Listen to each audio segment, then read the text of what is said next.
Hello. It is a Sunday. It's my Sunday evening, and I thought I would get on my second live ever. And okay, so there is a lot of change going on in this world, and it's pretty much just in almost every single community conversation I'm having. And a lot of people are literally being disrupted in their micro, in their reality, but also being triggered, even if the information, the changes that are going on in this world are not directly impacting them either right now or yet, but they're just triggering because of policies that are just threatening their values and their way of life, and their way of life for others. So we're not going to get into that in this video. With all that stress, and here's the thing, so there's things happening on a macro level, right? Things that are like happening in the world, but not necessarily directly impacting us in our current immediate reality, or it can have an impact on our economics. Certainly, as I live in Canada right now, the changes in the policies and the new administration in the US right now can definitely, with the tariffs and all that can absolutely have an impact on the economy where I live in Canada right now. My point being is that oftentimes we don't just have one stressor that we're dealing with.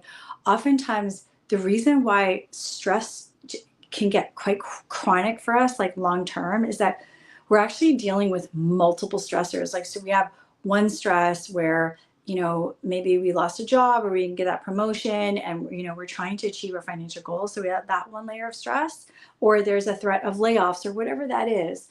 And then there's another stress. It could be our health or our personal relationship situation, or a family member, their health is being impacted. And now that's another layer of stress, or our own health. And then there's things going on in this world that could be triggering, and all of a sudden now we've got these multiple layers of stress coming from different sources.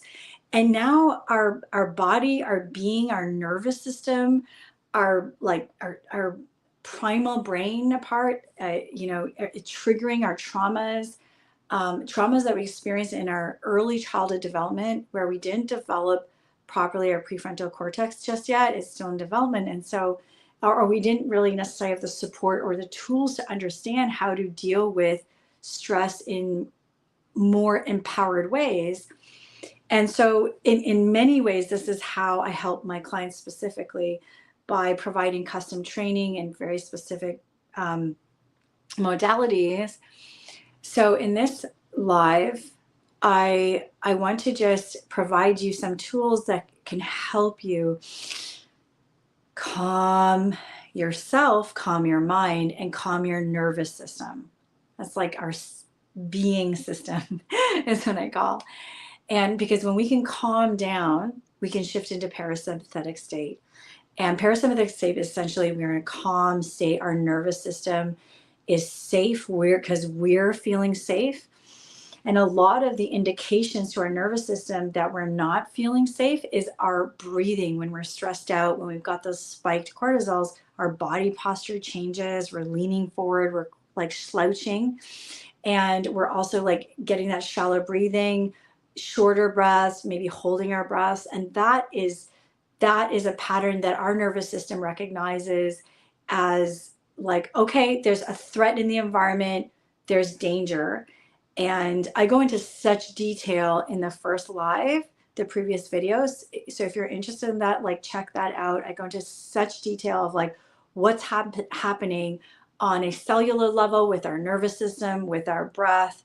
And so I'm not going to get into it again with this one, but just, it's really important to not stay in sympathetic fight-flight state chronically. But when we're experiencing multiple layers of stress, then it can just really compound the ability to experience long-term chronic stress, cortisol spikes, and then that can have a really devastating impact on our health and our performance. And in another live, I'm going to get into like a deep dive on, you know, I mean, I touched on that on the first live with the impact of chronic cortisol spikes. You know, some doctors say that it is a direct correlation to that when we experience chronic cortisol spikes, like from stress, that directly causes insulin resistance.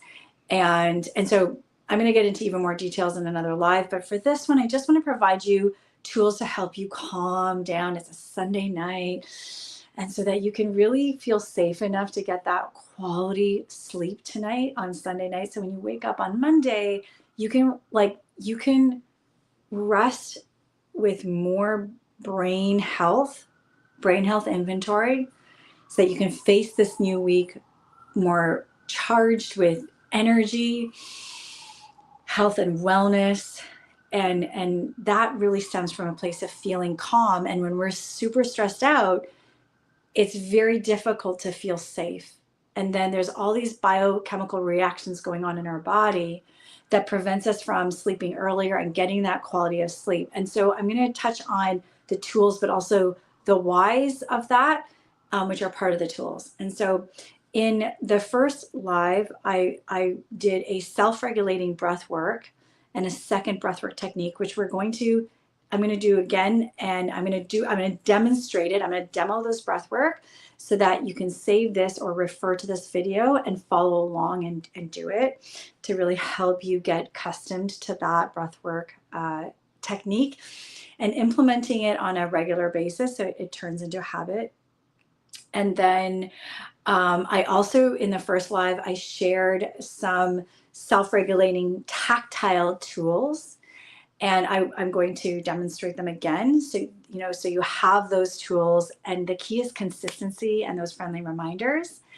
And then in this video, I'm also going to talk about 2 new tools that I didn't talk about in the first live, which is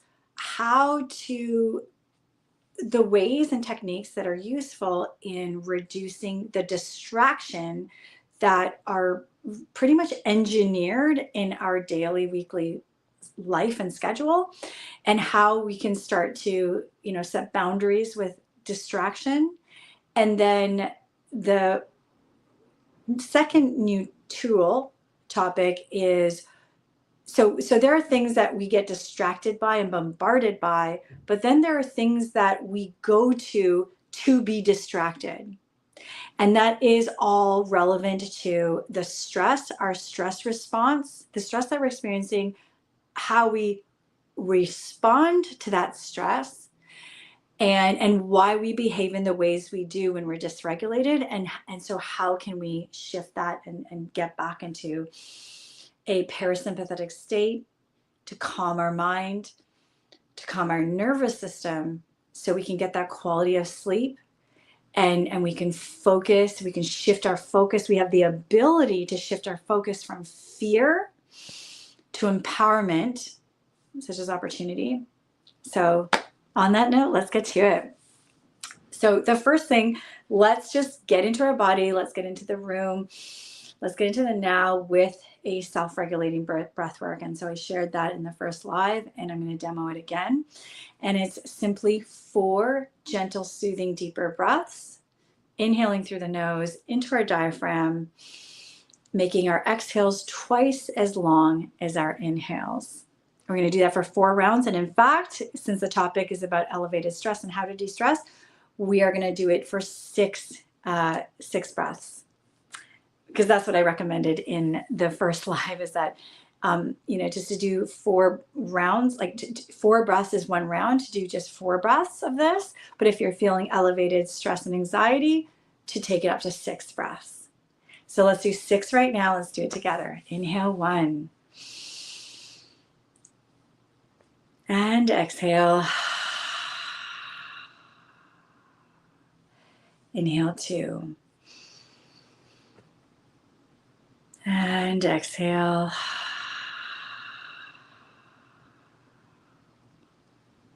Inhale 3. And exhale.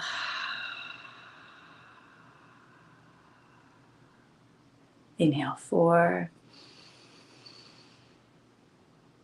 And exhale.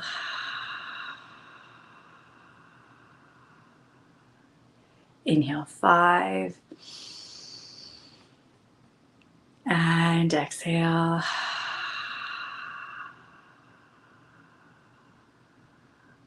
Last inhale 6. And exhale.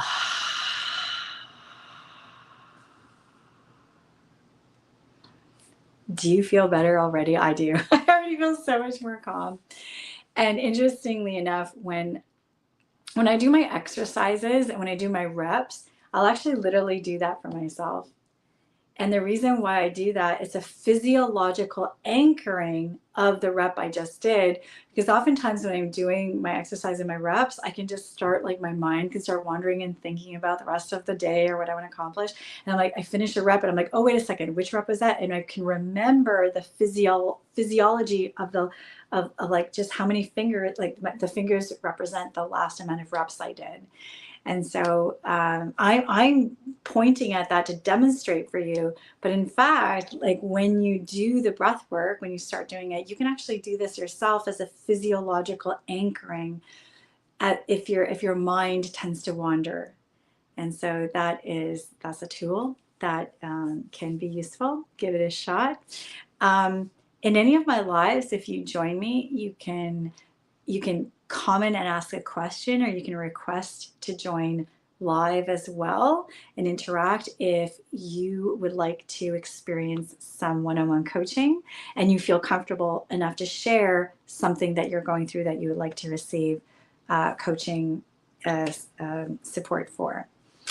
And then if you have any questions or a topic interest that you would like me to cover, either in the next live, I'll either do that or respond to you with some tools and some material, or I'll create a content and share that with you. So I'm showing up to create more space for more interaction, to serve you more if you're having the challenges in ways that I help my clients, and so yeah, just opening that invitation.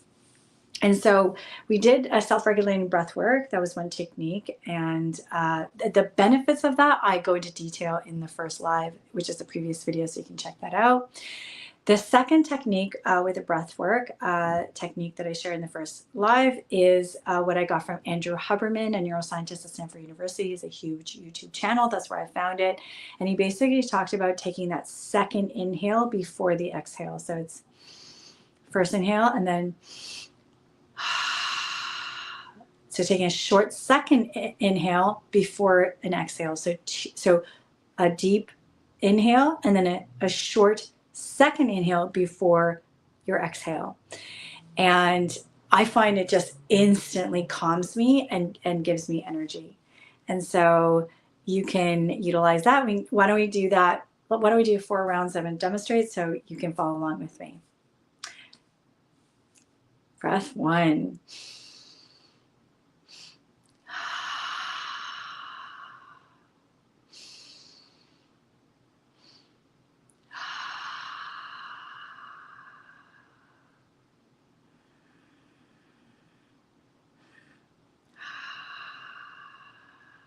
And the 4th breath.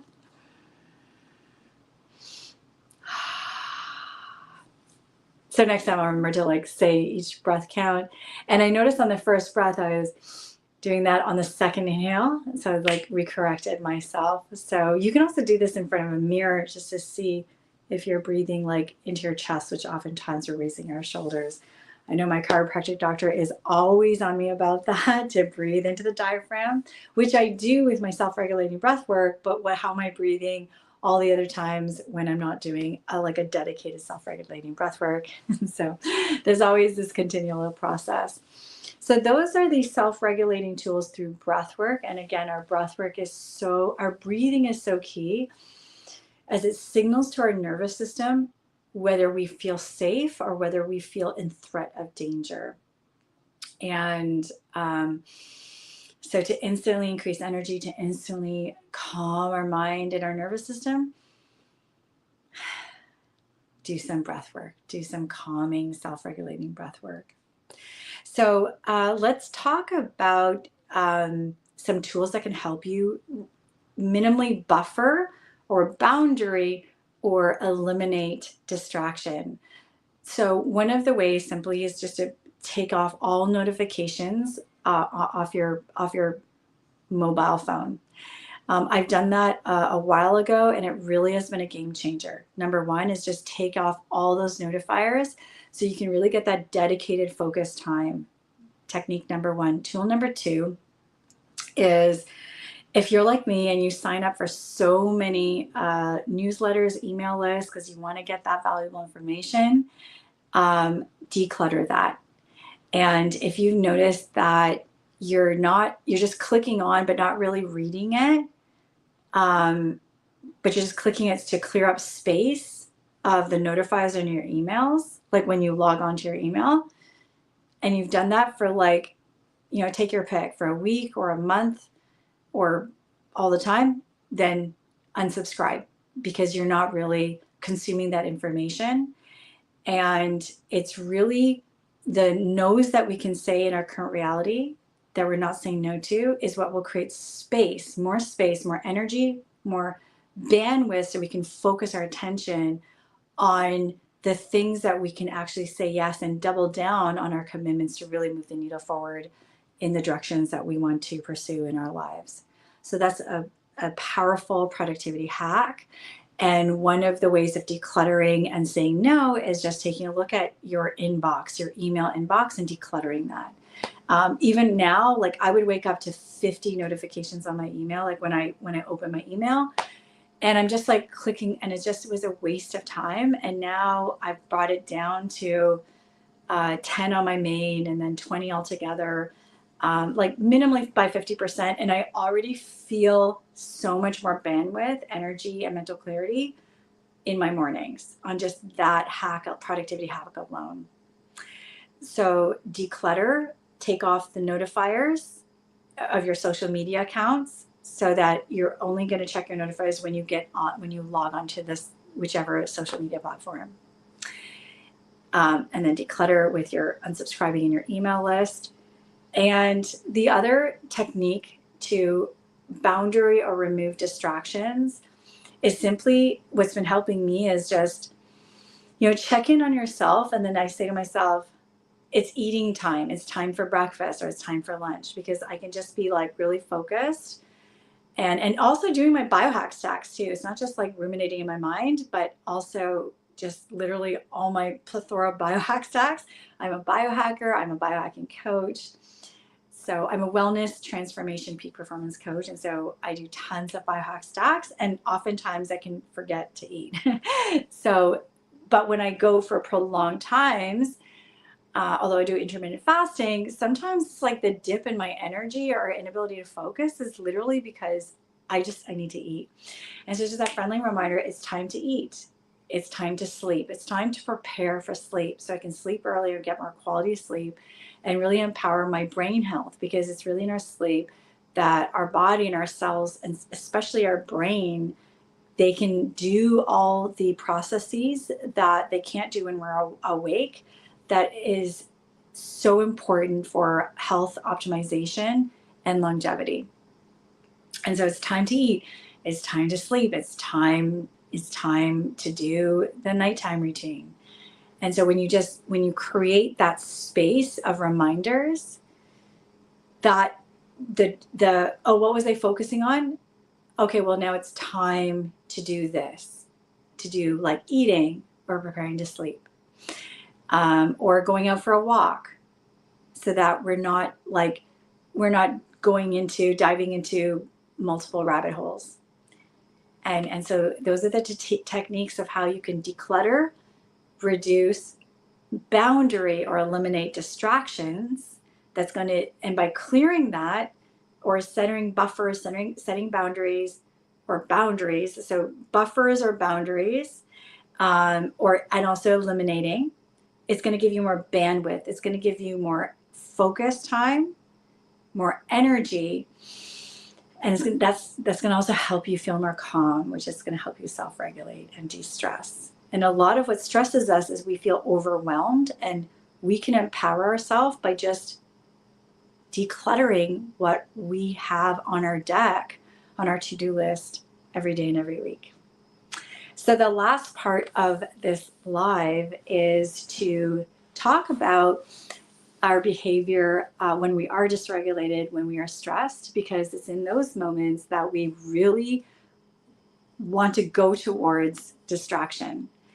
And the reason why we want to go to distraction is because we don't feel safe, and we just want that temporary dopamine fix just to feel good or safe, if only temporarily.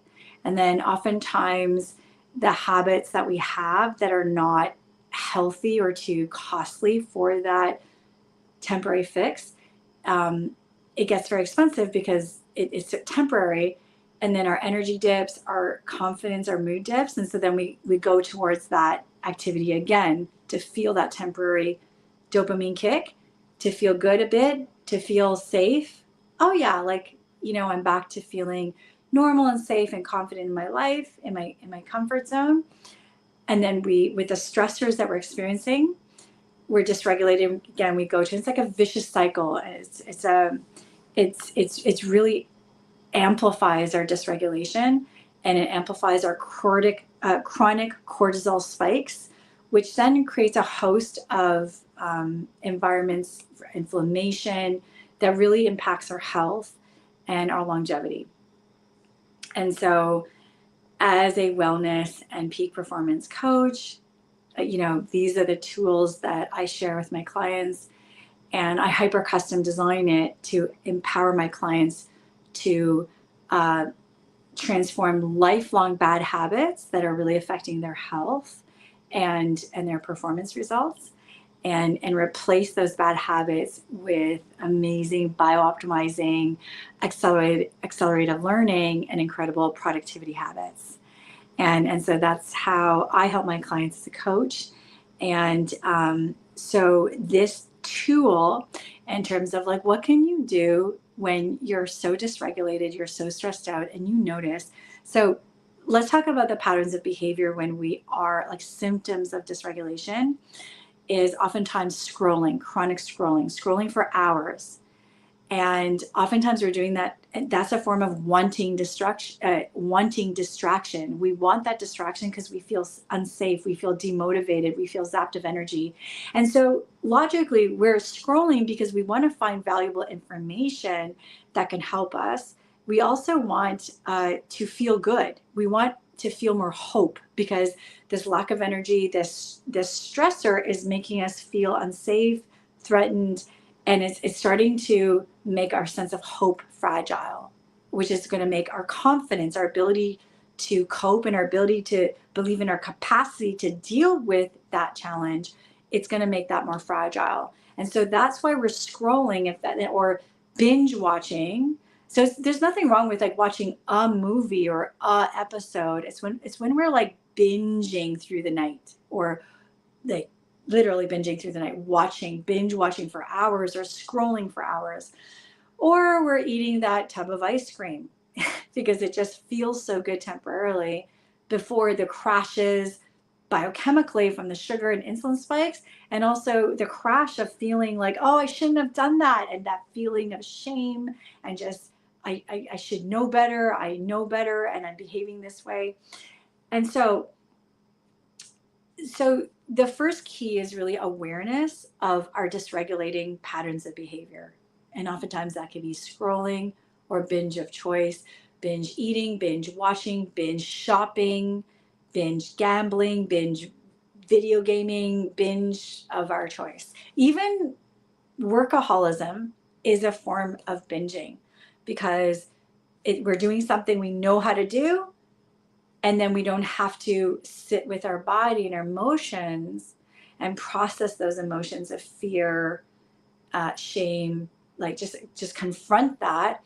And so I'm not going to get into tools for that in this live, but just first off is just the awareness. And so once you have the awareness that you're actually acting out due to dysregulation, due to stress. Just number one, like the self-shame that we start to like drive is just, that's a stressor in and of itself. Like all that cortisol spike just from us shaming ourselves. So just number one, have the awareness, take that deep breath, do those self-regulating breath work, calm yourself with those tools and techniques. So the tactile self-regulating techniques is just, tactile rubbing your fingers with the breath, self-regulating breath work, or just like the butterfly hug, like I'm doing right now with the breath work, exhales twice as long as the inhales. You can also just like soothe yourself or soothe your heart, your chest, or your heart, chest, and your stomach. You can do that. Or just rub your thighs, or just rub your fingers. Just that tactile gives a signal, and it helps you focus back into the physicality of your body.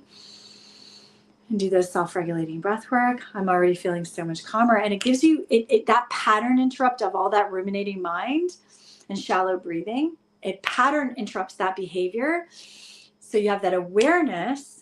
And then you can have the opportunity to shift your focus from fear, something that you're focusing on that keeps triggering fear, to what else can I shift my focus on? And so one of the other tools in this, with this topic of what do you do when you see yourself diving towards distraction because you feel stressed and dysregulated? One of the things is like a self-soothing mantra. And what's been helping for me recently is I'm shifting my focus from fear to opportunity. And I'll do that breath work, exhales twice as long as the inhales. And I say that in my mind, I say it out loud. And then I also can say it like, where can I shift my focus from fear to opportunity? Or how can I shift my focus from fear to opportunity?